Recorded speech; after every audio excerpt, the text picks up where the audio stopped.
Wassalatu wassalamu ala sayyidi waladi adnan wa ala alihi wa sahbihi ila akhiriz zaman.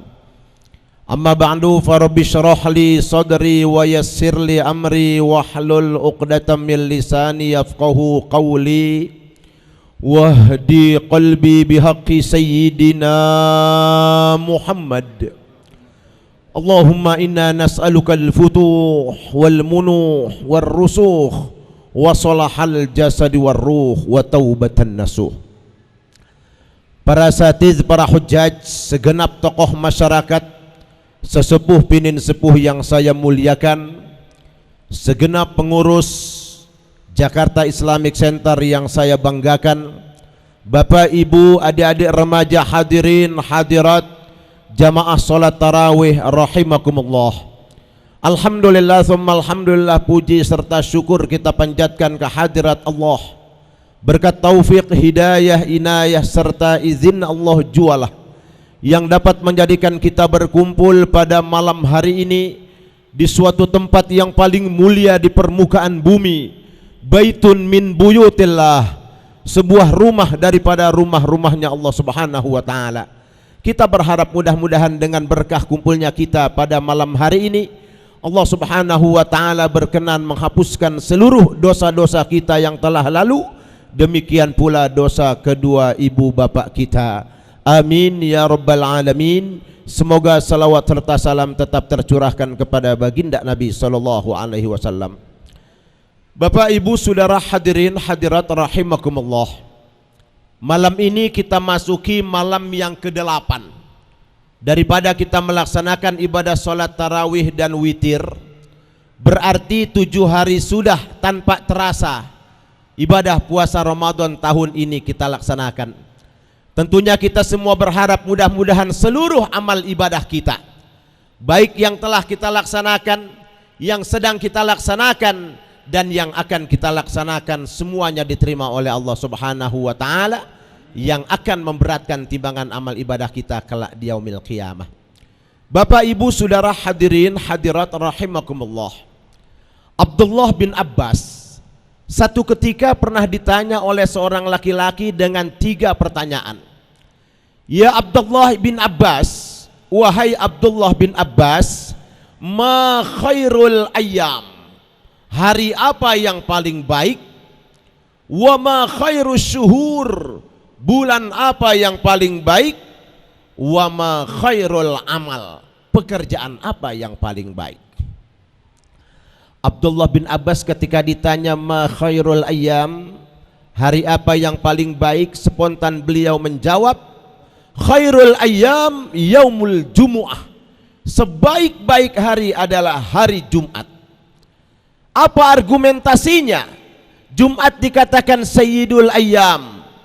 Yang pertama, diciptakan bapak manusia Nabi Allah Adam pada hari Jumat. Yang kedua, di hari Jumat akan terjadi kiamat. Jumat kapan? Tidak seorang pun mengetahui Jumat kapan akan terjadi kiamat, namun pasti kiamat akan terjadi pada hari Jumat. Yang ketiga, di hari Jumat apabila ada hamba Allah yang solih meninggal dunia pada hari Jumat, dia akan bebas dari pertanyaan kubur. Tapi syaratnya mukmin solih. Kalau tidak solih tidak, saudara. Pasalnya terjadi di sebuah kampung, ada preman mati hari Jumat, matinya di masjid lagi. Orang kampung terheran-heran, Masya Allah, itu anak paling resek, tukang mabuk, tukang malakin orang, kok nasibnya bagus banget ya, sudah mati hari Jumat di masjid lagi matinya. Orang kampung nggak tahu kalau tuh preman ke masjid mau nyolong kipas angin, kesetrum, mati. Itu mah bukan mati syahid, mati sangit namanya. La yasriku sariku hina yasrik fahuwa mu'min. Tidaklah seorang pencuri melainkan di saat dia mencuri dia bukan dikatakan orang mukmin. Tidaklah seorang koruptor, melainkan di saat dia korupsi, dia bukan dikatakan orang mukmin. Orang mukmin saat mencuri, saat korupsi, imannya tengah diangkat oleh Allah. Kalau di saat dia korupsi, di saat dia mencuri, mati su'il khatimah. La yashribu saribu hina yashrib fahuwa mu'min. Tidaklah seorang peminum, tidaklah seorang pemabuk, melainkan di saat dia sakau, di saat dia mabuk, di saat dia nyimeng, di saat dia nyabu, dia bukan dikatakan orang mukmin. Orang mukmin di saat mabuk, di saat nyabu, di saat nyimeng, overdosis, imannya tengah diangkat oleh Allah. Kalau mati su'il khatimah. La yazni zani hina yazni fahuwa mu'min. Tidaklah seorang penzina, melainkan di saat dia berzina, dia bukan dikatakan orang mukmin. Orang mukmin di saat berada di atas pusar WTS, imannya tengah dicabut oleh Allah. Kalau di saat itu dia mati su'il khatimah wal iyadzu billah. Yang kedua, wa ma khairus syuhur, bulan apa yang paling baik? Abdullah bin Abbas menjawab, khairus syuhur syahru Ramadan. Sebaik-baik bulan adalah bulan suci Ramadan. Apa alasannya? Yang pertama, syahru Ramadan allazi unzila fihil Quran. Di dalam bulan suci Ramadan diturunkan Al-Quran. Al-Quran yang 6.666 ayat turun di dalam bulan suci Ramadan. Namun turunnya tidak langsung gusrak segepok, tidak saudara. Al-Quran turun berangsur-angsur. Melalui pertanyaan sahabat, Nabi tidak jawab, Allah turunkan ayat. Masalah puasa, kama kutiba alal ladzina min qablikum, sebagaimana telah diwajibkan atas umat-umat sebelum kamu menjawab pertanyaan. Apakah umat-umat terdahulu juga diwajibkan berpuasa? Ayat ini menjawab, bahkan umat-umat terdahulu mereka berpuasa jauh lebih berat daripada kita. Nabi Adam beserta umatnya itu puasanya 40 hari 40 malam, tidak makan, tidak minum, tidak kumpul dengan istri. Beralih ke zaman sahabat Rasul, para sahabat berpuasa dari Isya sampai maghrib. Isya sudah puasa, subuh, zuhur, asar, maghrib buka, Isya sudah puasa lagi. Kesempatan makan, minum, kumpul dengan istri cuma dari maghrib sampai Isya. Untung ada sahabat protes dengan katanya, ya Rasul, buat menahan lapar dari Isya sampai maghrib kuat saya ya Rasul. Buat menahan dahaga tidak minum dari Isya sampai maghrib kuat saya ya Rasul. Tapi kalau disuruh nahan yang atuk tuh mana tahan ya Rasul. Nabi nggak jawab saudara. Kenapa? Wa ma yantiqu anil hawa in huwa illa wahyu yuha. Nabi tidak berbicara dengan hawa nafsunya bagaikan kita manusia biasa. Kalau Nabi berbicara semata-mata wahyu yang nyata datang dari Allah Subhanahu wa taala. Maka turun ayat ini asbabun nuzul, sebab-sebab turunnya ayat. Macam ini nih ayat turun. Ada sahabat protes, Nabi tidak menjawab, Allah yang jawab. Uhillalakum lailatas siyamir rafathu ila nisaikum hunna libasul lakum wa antum libasul lahunna. Dihalalkan bagi kamu sekalian pada malam puasa untuk kencan dengan istri-istrimu, karena mereka pakaianmu sedangkan kamu pakaian mereka. Sejak turun ayat ini maka sahabat tidak lagi berpuasa dari Isya sampai maghrib, melainkan dari terbit fajar sampai terbenam matahari, sampai di Jakarta Islamic Center saat ini. Di saat saya termenung, hati saya berkata, untung ada yang protes. Kalau kagak kelojotan kita puasa dari isya sampai maghrib. Kemudian di dalam bulan Ramadan, li'anna da'wata fihi mustajabatun, doa yang kita panjatkan di dalam bulan suci Ramadan diijabah oleh Allah. Bapak ibu yang banyak problem, banyak minta di dalam bulan Ramadan, ini malam mustajabah. Wal amalu mudha'afatun, amal dilipat gandakan oleh Allah.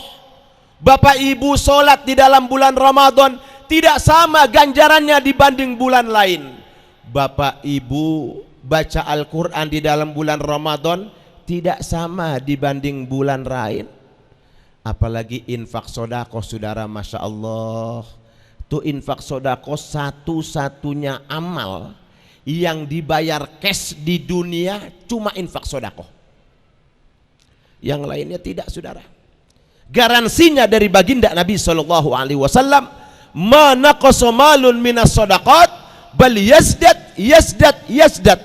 Tidak akan kurang harta yang kau sodakohkan di jalan Allah, bahkan tambah tambah tambah. Saudara, ini tahadus bin nikmah.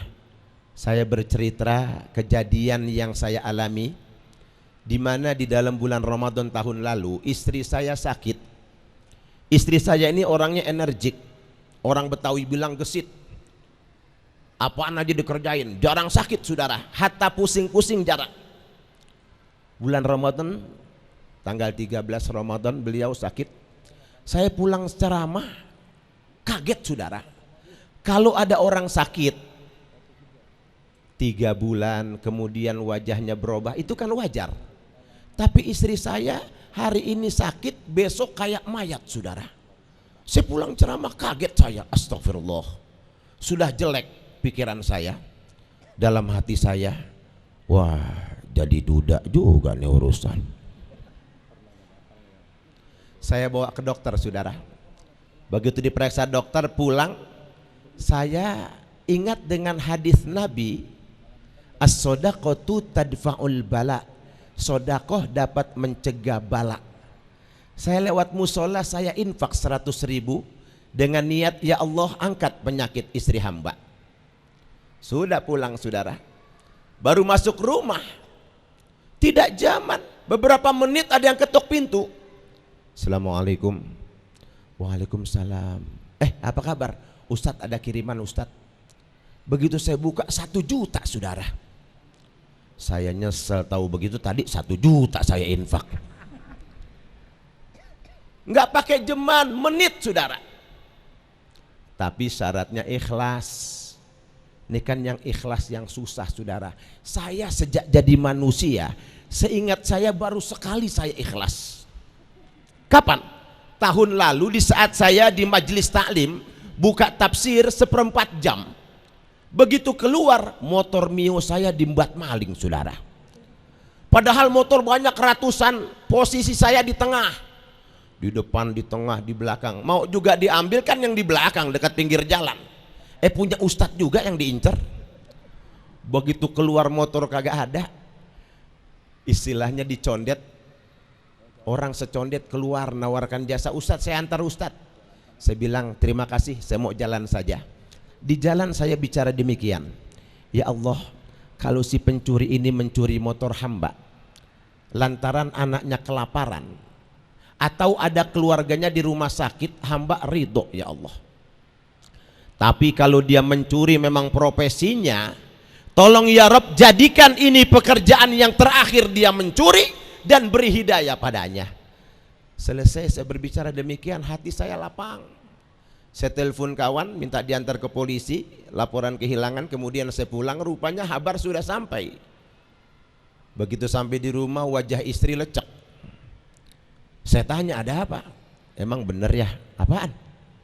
Katanya motor hilang. Astagfirullah. Hari itu saya lupa motor hilang. Itu terjadi hari Kamis subuh. Hari Kamis berikutnya saya sedang sholat duha, HP saya berdering 2 kali. Selesai sholat saya angkat, tidak ada nama. Saya telepon balik dari sana, Ustadz sini Ustadz, alamat ini. Begitu saya datang, showroom motor, saudara. Jamaah saya bilang, Ustadz pilih tuh, ada Mio, ada Vario. Dalam hati yang hilang Mio. Saya ambil aja Vario, saudara. Seminggu kontan diganti. Begitu berjalan 1 bulan, saya diminta dengan Kiai Haji Sodri untuk jadi narasumber di Majelis Ulama Indonesia Jakarta Timur. Tempatnya di Cipayung, Keramat Payungan. Selesai ceramah saya pulang begitu saja. Nggak sampai 1 jam juga ada orang datang bawa sekupi, saudara. 2 sebulan gantinya. Ada lagi murid saya lapor pada bosnya, bos, guru saya motornya pakai hilang. Siapa? Ustadz Dimyati. Rupanya bosnya kenal sama saya. Kata bosnya, telepon, suruh datang ke kantor sekarang juga. Ini saudara agak meleset. Dia telepon ke rumah. Kebetulan saya nggak ada di rumah. Coba dia telepon ke HP. 3 itu gantinya, saudara. Ikhlas luar biasa, saudara. Kalau ikhlas, insya Allah berkah. Oleh karenanya memberikan hadiah, memberikan door prize, harus ikhlas, insya Allah berkah. Dalam kitab, di sana ada seorang murid cinta pada gurunya, namanya si Ali. Cuman sayang si Ali bukan orang kaya, dia cuma petani. Yang dia tanam juga cuma singkong. Begitu panen singkong, dia lihat itu singkong bagus banget. Yang pertama kali diingat gurunya. Masya Allah, ini guru kalau dikasih girang kali. Datang cepat-cepat ke rumah guru. Assalamualaikum tuan guru. Waalaikumsalam. Ali, ada kabar? Ini tuan guru, saya baru saja panen singkong bagus sekali. Hadiah buat guru. Doakan mudah-mudahan panen berikutnya lebih berkah tuan guru. Ya, saya mau pamit pulang. Kata guru sebentar. Guru ke dalam kasih tahu istrinya, Bu, nih Ali datang bawa singkong bagus banget. Sekarang dia mau pulang. Kita kasih apa? Kata istrinya, di belakang ada kambing tuh Pak. Kita nggak bisa ngurusin, mana lagi bunting tuh kambing. Udah kasih aja si Ali. Iya ya Bu. Keluar guru bawa kambing, saudara. Datang nenteng singkong, pulang nuntun kambing. Di perjalanan ketemu kawannya namanya Umar. Umar begitu ngelihat Ali nuntun kambing kaget. Li, lu dari mana? Dari rumah guru. Kagak, itu kambing dari mana? Dikasih gua sama guru. Lu dikasih kambing sama guru? Iya. Emang lu datang bawa apa? Bawa singkong. Panas hatinya, saudara. Dia beli anggur, beli apel, beli jeruk. Orang Betawi bilang serendong petong, saudara. Datang ke rumah guru. Assalamualaikum tuan guru. Waalaikumsalam. Umar, apa kabar? Baik tuan guru. Ini saya datang bawa anggur, bawa apel, bawa jeruk. Cuma nggak lama-lama tuan guru. Saya mau pamit pulang. Kata guru, sebentar Umar. Guru masuk ke dalam. Umar senyum. Ali datang bawa singkong, pulang nuntun kambing. Ini gua datang bawa anggur, bawa apel, bawa jeruk. Paling kagak anak kebo nih urusan.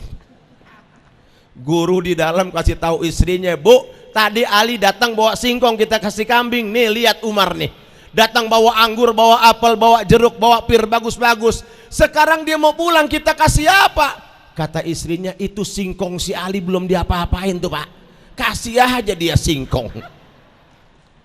Saudara hadirin hadirat rahimakumullah, kalau ingin memberi harus dengan ikhlas. Yang terakhir, wa ma khairul amal, pekerjaan apa yang paling baik?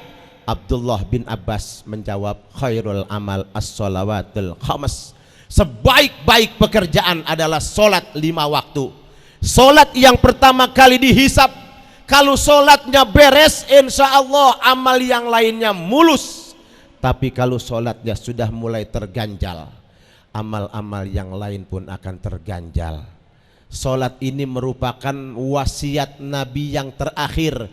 Sebelum beliau menghembuskan nafas yang terakhir, Imam Sayyidina Ali karramallahu wajhah menempelkan telinganya di bibir Rasulullah sallallahu alaihi wasallam.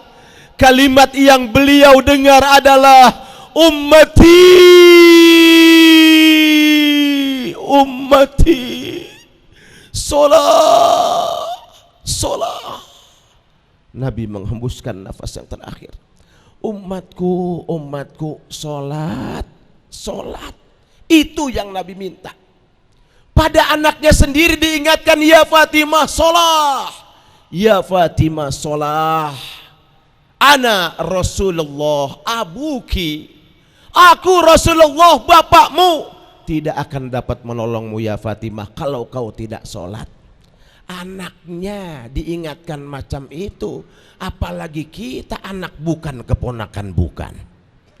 Nah oleh karenanya saudara, di dalam bulan Ramadan munajat kepada Allah sebanyak-banyaknya. Kita minta di dalam sholat, mudah-mudahan semua permohonan kita dikabulkan oleh Allah Subhanahu wa ta'ala.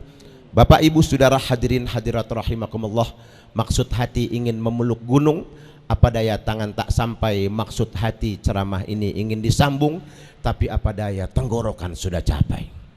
Oleh karenanya jika ada sumur di ladang, bolehlah kita menumpang mandi. Jika ada umur Ustadz Haji Dimyati Umar panjang, bolehlah kita berjumpa lagi. Tidak bisa berjumpa di dunia, insya Allah di akhirat kita akan berjumpa, amin. Akhirnya saya beserta seluruh kerabat kerja akan kembali ke studio. Sampai berjumpa dalam acara dan gelombang yang sama.